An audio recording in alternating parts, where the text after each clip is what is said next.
रक्त बहाया ठाकुरों ने तुम्हारा क्या, बलिदान दिया ठाकुरों ने तुम्हारा क्या, जौहर किया ठकुराइनों ने तुम्हारा क्या, सर कटाए ठाकुरों ने तुम्हारा क्या, मुगलों से लड़े ठाकुर तुम्हारा। अबे तू ललकार किसको रहा है? ठाकुर ठाकुर ब्राह्मण कर रहा है। जरा मुगलों को बुलाया कौन था? भारत। बाबर को भारत निमंत्रण राणा सांगा ने दिया था। राणा सांगा राजपूत था। राणा सांगा ने 100 युद्ध लड़े, लास्ट में मुगलों के हाथों से मारा गया।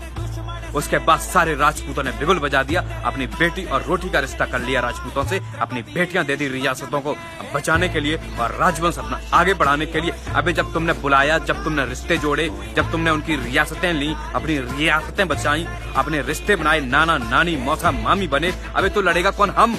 लेकिन फिर भी हम लड़े। जरा लिस्ट देख तू यादवों की पहले। ये बहुत कम लिस्ट है, बहुत कम, ऊपर से नीचे तक पढ़ना। ये ओनली बहुत कम है, 0.1 लिस्ट है। इसमें ये मत कह देना कि ठाकुर पूरण सिंह है। अबे ठाकुर अहीर होते थे पहले।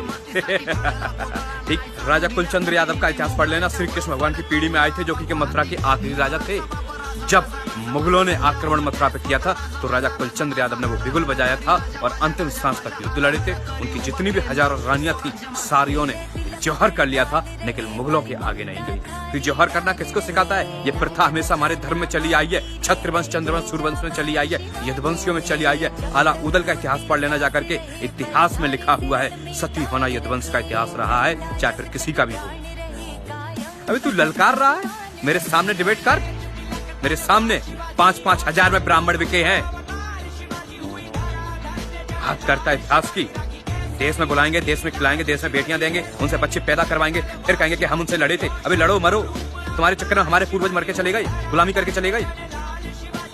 बिहार के यादवों का इतिहास उठा लेना जाकर के, मुगलों से लड़े हैं। हरियाणा के उठा के देख लेना जाकर के। इतिहास बताएगा तू हमको है? राव तुलाराम का इतिहास पढ़ा है तूने कभी? राव तुलाराम का नहीं पढ़ा होगा, पढ़ना जाकर के। अगर राणा सांगा बाबर को न बुलाए होते और न राजपूतों ने अगर संबंध जोड़े होते, न हमारी मथुरा गुलाम बनती, न हमारा अयोध्या गुलाम बनता, न हमारा काशी गुलाम बनता, न हमारे सारे तीर्थ स्थल गुलाम बनते। कौन जिम्मेदार है? यादव जिम्मेदार है क्या? और हाँ, राजा मित्रसेन अय्यर का इतिहास पढ़ लेना जाकर के। राजपूत और मुगल दोनों मिलकर के आक्रमण किए थे आकर के मित्रसेन पर। वो नाच नचाया था ना उनको रणभूमि में। कछवा राजपूत थे और मुगल थे। झंडा गाड़ दिया था चंद्रवंशियों का, यदुवंशियों का मित्रसेन अय्यर ने। ऐसे ही नाम नहीं है उनका। एक बात याद रखना, अय्यर, यदुवंशी, चंद्रवंशी, क्षत्रियों का इतिहास में क्या क्या विरासत में हमें मिली है। एक तो युद्ध, दूसरी तलवार, तीसरी रणभूमि, चौथी तुम जैसे दुश्मन। ये विरासत में मिलते हैं यादवों को। अब करो वीडियो शेयर।